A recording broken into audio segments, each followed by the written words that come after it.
Assalomu alaykum, hurmatli obunachilar. Anchadan beri video qilmagandim. Bugun shu mana aqlanayman, gulim juda ham ayanchli holatga kelibdi. Mana buni nimaga o'smayapti, nimaga yangi bak chiqarmayapti? Endi qish davrida shunaqa bo'lsa kerak deb o'yladim, lekin unaqa emas ekan.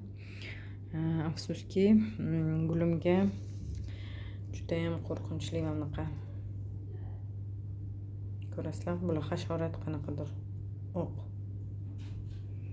Yana shunaqa hasharot har bitta bagini orasiga qilgan, ishonasizlarmi? Har bitta bagini orasiga.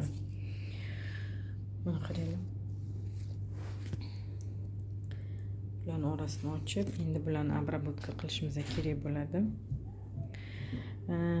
Hozirgi vaqtda menga uyimda aktar olib qo'ygan ekanman. Hatto gullarimda hech qachon bunaqa narsa bo'lmagan. Mana aktara ochib buni bo'lib qo'yganman. Mana инсектицид для защиты картофеля, смородины и цветочных культур от вредителей degan. Demak, mana orqasida qancha litr mana yozib qo'yibdi.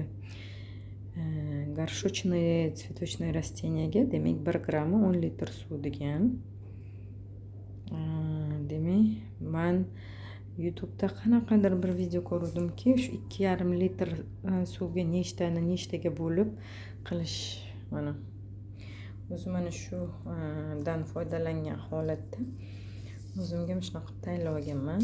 Demak, bu 2,5 litr suvga mana 2,5 litr suvga bu aktari mana shunaqa bo'ladi. Ichkaringoranovacha.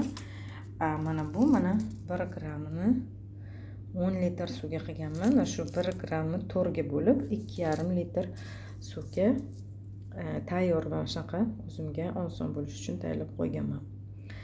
Lekin hozir aqlanaymanimizga sразу buni aktaran suvini tayyorlab sepib ichirishimizdan oldin biza demak spirt bilan обработка qilib olaman. Endi hozir to'g'risi bu narsalarni sizlarga ko'rsata olmayman. Aytmoqchi bo'lganim, doimo xonadagi gullarimizdan ehtiyot bo'lamiz. Turli xil hasharotlar, turli xil mana shunaqa qo'rqinchli juda men o'zim to'g'risi birinchi marta ko'ryapman. Albatta, ko'rdingizki, gulingizni boshqa xona gullaridan alohida ajratib qolishingizni maslahat beraman.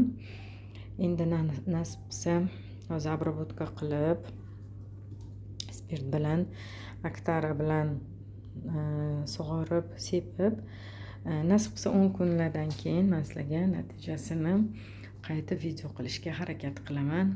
Sog' bo'linglar, salomat bo'linglar. Kirib kelayotgan yangi yil bilan hammanglarni tabriklayman.